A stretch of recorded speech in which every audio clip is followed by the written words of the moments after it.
Hello students.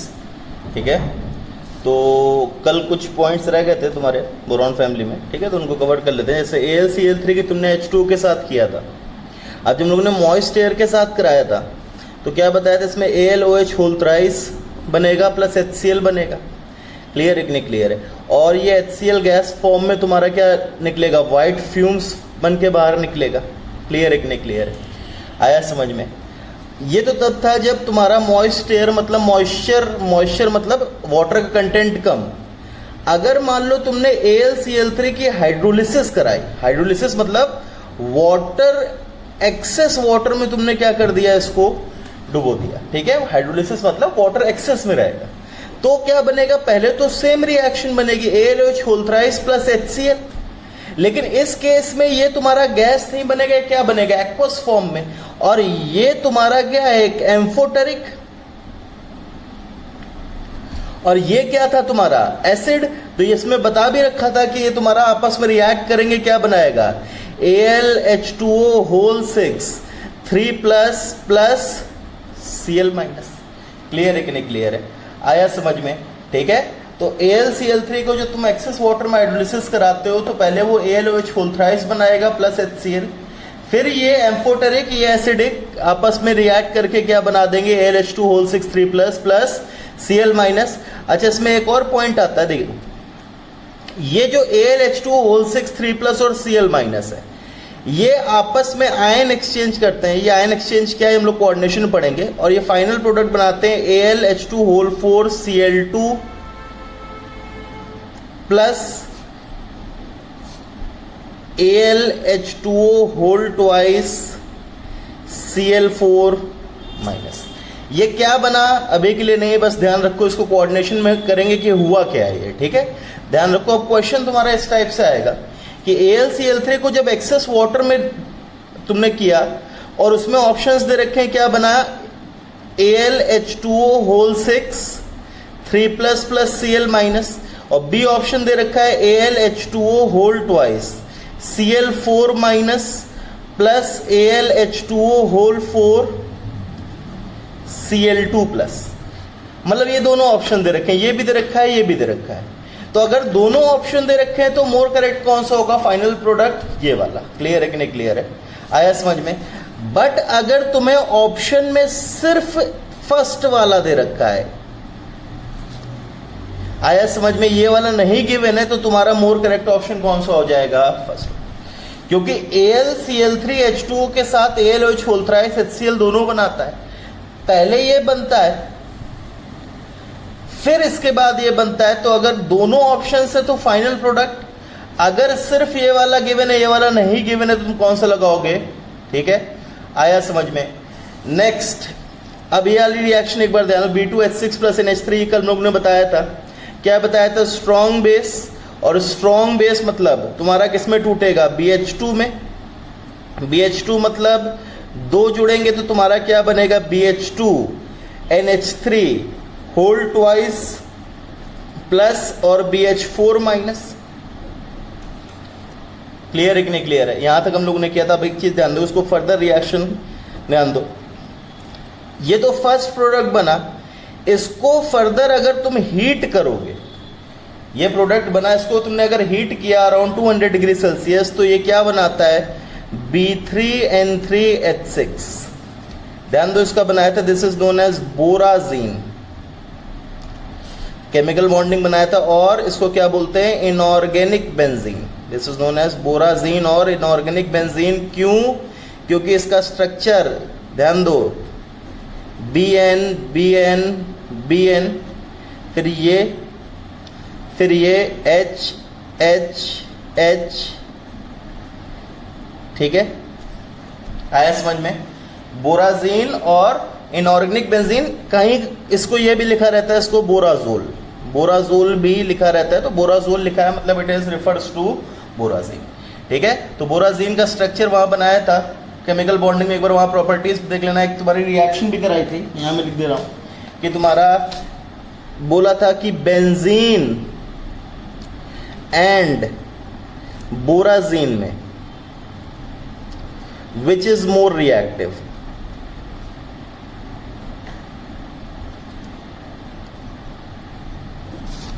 तो यहां हम लोगों ने एक रिएक्शन ली थी कि बेंजीन की रिएक्शन जब HCl के साथ कराते हो तो कोई रिएक्शन नहीं देता है, लेकिन बोराजीन की रिएक्शन जब HCl के साथ कराई, याद करो,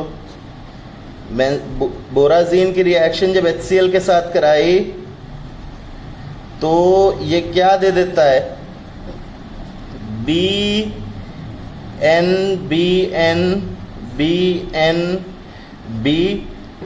HCl H मतलब ये पाई बॉन्ड टूटते जा रहे हैं और बोरॉन पे H लग रहा है, N पे सॉरी बोरॉन पे Cl लग रहा है, N पे क्या लग रहा है, H। ठीक है, it is a type of addition reaction, it is a type of addition reaction. Clear है? देखो क्या ये पाई बॉन्ड तोड़ा,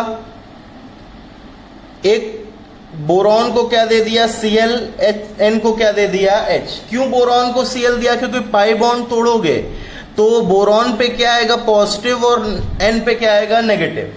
और बोरॉन पे अगर पॉजिटिव आया है तो वो इसका कौन सा पार्ट लेगा, नेगेटिव वाला। तो बोरॉन पे क्या जाएगा Cl, N पे क्या जाएगा H। ठीक है, तो ये रिएक्शन बताती है कि benzene do not show addition reaction. ठीक है, तुमने ऑर्गेनिक में भी पढ़ा होगा, वो सब्स्टिट्यूशन रिएक्शन शो करता है लेकिन एडिशन रिएक्शन शो नहीं करता है, इसकी एरोमेटिसिटी ब्रेक हो जाती है। लेकिन बोराजीन HCl के साथ रिएक्शन करता है, क्यों करता है, due to its polar bond. जो बेंजीन में बॉन्ड प्रेजेंट है वो कार्बन कार्बन है, कार्बन कार्बन मतलब नॉन पोलर, ये बॉन्ड क्या होगा, नॉन पोलर। लेकिन बोराजीन में BN बॉन्ड प्रेजेंट है और BN बॉन्ड इज पोलर, और पोलर के होने की वजह से क्या होता है, ज्यादा रिएक्टिव। ठीक है, due to its polar bond it is more reactive. समझ में आया? क्लियर है कि नहीं क्लियर है? ठीक है, आया समझ में? तो ये बोराजीन में तुमसे पूछा जा सकता है इसका स्ट्रक्चर, ये वाली प्रॉपर्टी, और इसका फॉर्मूला तुम्हें ध्यान होना चाहिए। ठीक है, तो 200 डिग्री सेल्सियस पे इसने क्या दिया, बोराजीन। फर्दर इसको हीट करते हो तो ये क्या देता है, BN which is known as inorganic graphite. Boron nitride is known as inorganic graphite because structure is similar to graphite. जैसे ग्रेफाइट में 6 मेंबर्ड तुम्हारे 6 मेंबर्ड के तुम्हारे रिंग्स बना के, या फिर मैं डायरेक्टली यहाँ बना देता हूँ, तुम्हारे जैसे ग्रेफाइट ये होता है कि हमने 6 मेंबर्ड बनाया, एक लेयर बनी। ठीक है, और ऐसी कई लेयर, एक लेयर ये, एक लेयर ये। ठीक है, ये लेयर, ये लेयर, ये आपस में लेयर्स आर कनेक्टेड बाय तुम्हारे van der Waals forces. Similarly inorganic graphite में भी बस कार्बन की जगह BN alternate, BN BN BN BN। ठीक है, ये लगाते जाओ तो ये तुम्हारा क्या बन जाएगा, इनऑर्गेनिक ग्रेफाइट। तो boron nitride has similar structure to as graphite, hence it is known as inorganic graphite. आया समझ में? क्लियर है कि नहीं क्लियर है? ठीक है, तो ये तुम्हें ध्यान होना चाहिए। और एक पॉइंट और, फर्दर इसको तुम high pressure and high temperature, very high pressure and high temperature पे हीट करोगे तो ये क्या बना देता है, BNX which is known as inorganic diamond। Diamond और ग्रेफाइट के स्ट्रक्चर में क्या था अंतर, डायमंड और इनऑर्गेनिक, उसमें ग्रेफाइट के स्ट्रक्चर में क्या अंतर था कि ग्रेफाइट में 2 लेयर्स के बीच में वॉन्डर वॉल फोर्सेस थे और डायमंड में 2 लेयर्स के बीच में कोवेलेंट बॉन्ड था। तो इसमें ये क्या होगा कि जब तुम फर्दर इसको हीट करोगे तो यहाँ जो पाई बॉन्ड्स प्रेजेंट है ये टूटेगा और ये आपस में क्या हो जाएंगे, लिंक। ठीक है, तो it's similar is same to inorganic diamond BNX, और ये क्या कहलाता है, बोराजोन।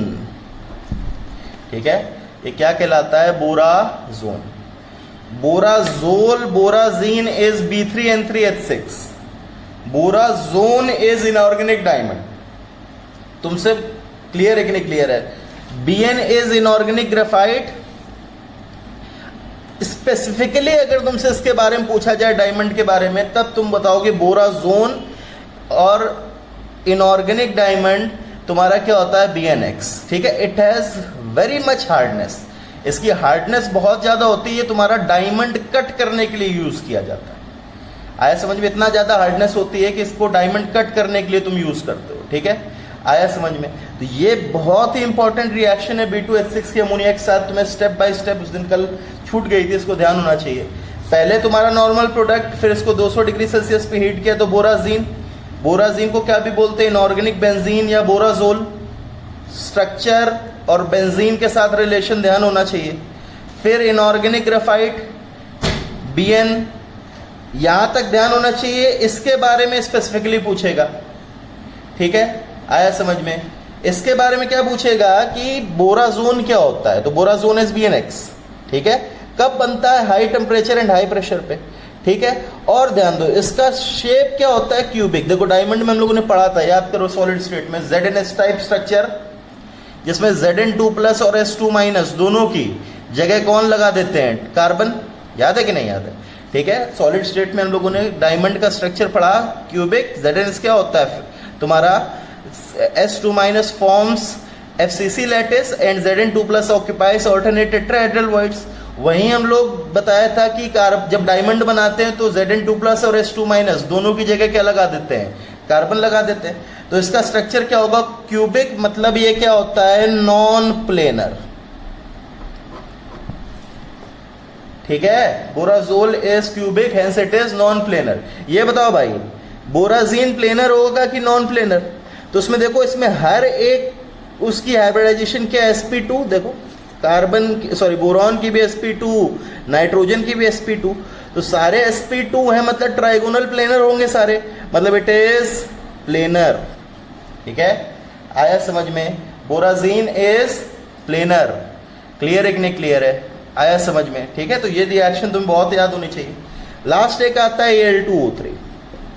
Al2O3 प्रिपरेशन बताओ भाई, ये लोग पढ़ चुके हैं। Al2SO4 को हीट करोगे लेस देन 800 डिग्री सेल्सियस, क्या बनेगा? Oxide plus SO3।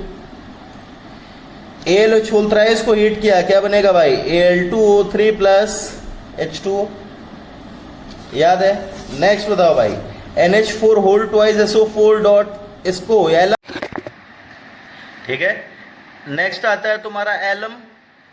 एलम को अगर तुमने हीट किया तो देखो इसमें दो सॉल्ट्स हैं, NH4 होल ट्वाइस SO4 और Al2SO4 होल थ्राइस।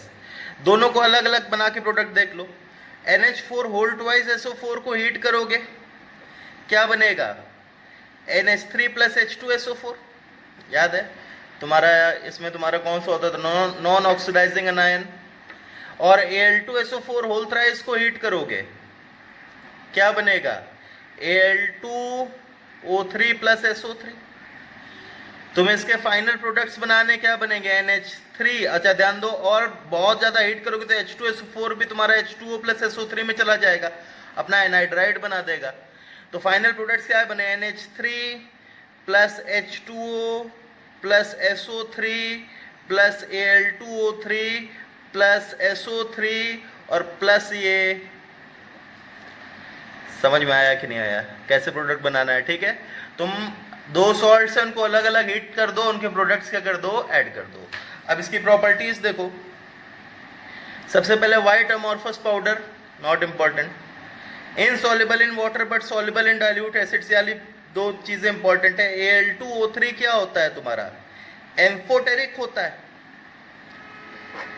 ठीक है? Al2O3 से एम्फोटेरिक मतलब रिएक्ट्स विद बोथ एसिड्स। जैसे डाइल्यूट HCl के साथ क्या बनाया गया? AlCl3 plus H2 and sorry AlCl3 plus H2O and it also reacts with basis. तो ये वाली रिएक्शन बहुत इंपॉर्टेंट है, ये तुम्हारी बनाने। Al2O3 प्लस NaOH क्या बनाया था?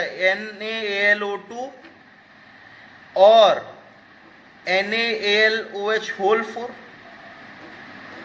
याद है कि नहीं याद है? ठीक है, ये ज्यादा पानी डाल दोगे, एक्सेस वाटर डाल दोगे तो ये बन जाएगा। कम पानी में ये बनेगा, इसको हम लोग क्या बोलेंगे? Sodium Meta aluminate. ये क्या कहलाएगा? Sodium aluminate. ठीक है, अब एक चीज यहां पॉइंट ध्यान दो। H3BO3 को जब लोग NaOH के साथ रिएक्ट कर रहे थे तो तुम्हारा बन रहा था NaBOH होल 4। याद है? क्लियर है? ये देखो इन दोनों लगभग सेम लग रहे हैं, लेकिन एक चीज ध्यान रखना, तुम्हारा बोरॉन जो है वो सेकेंड पीरियड का है और एल्यूमिनियम जो है वो थर्ड पीरियड का है। बहुत ही इंपॉर्टेंट पॉइंट है, पूछा जाता है। Boron is of second period और एल्यूमिनियम किसका है? थर्ड पीरियड का। तो ये ध्यान दो, बोरॉन मैक्सिमम कितने बॉन्ड्स बना सकता है? 4 बॉन्ड्स। मैक्सिमम कितने बॉन्ड्स बना सकता है? 4, क्योंकि ऑक्टेट थ्योरीज को फॉलो करनी है, तो ये ऐसे ही एग्जिस्ट करेगा, BOH OH OH, ठीक है। लेकिन एल्यूमिनियम थर्ड पीरियड का है, इसलिए वो 4 से ज्यादा बॉन्ड्स बना सकता है। तो ध्यान रखो, एल्यूमिनियम का कोऑर्डिनेशन नंबर यहां पे क्या होता है? 6। अब 6 कैसे आया वो ध्यान दो। इसमें तुम्हारे 4 तो क्या होते हैं? OH, और 2 क्या होते हैं? वाटर। 6 कैसे आता है? ये एक्चुअल में इतना हम लोग लिख के छोड़ देते हैं क्योंकि यहाँ एक्वस लिखा रहता है, एक्वस, ठीक है। लेकिन कई बार तुमसे पूछ देगा इसमें कोऑर्डिनेशन नंबर कितना है, तो कोऑर्डिनेशन नंबर कितना आता है? 6, क्योंकि 4 तो क्या होते हैं? OH, और 2 क्या होता है? वाटर। तो 4 + 2 कितना आता है? 6। बोरॉन का इसमें कितना कोऑर्डिनेशन नंबर? 4। यहां क्या? 6, 4 + 2 क्या? 6, बिकॉज 4 OH और 2 वाटर, ठीक है। तो ये तुम्हारा यहाँ पे बोरॉन फैमिली खत्म होता है। नेक्स्ट क्लास में हम लोग कार्बन फैमिली स्टार्ट करेंगे, ठीक है। Thank you.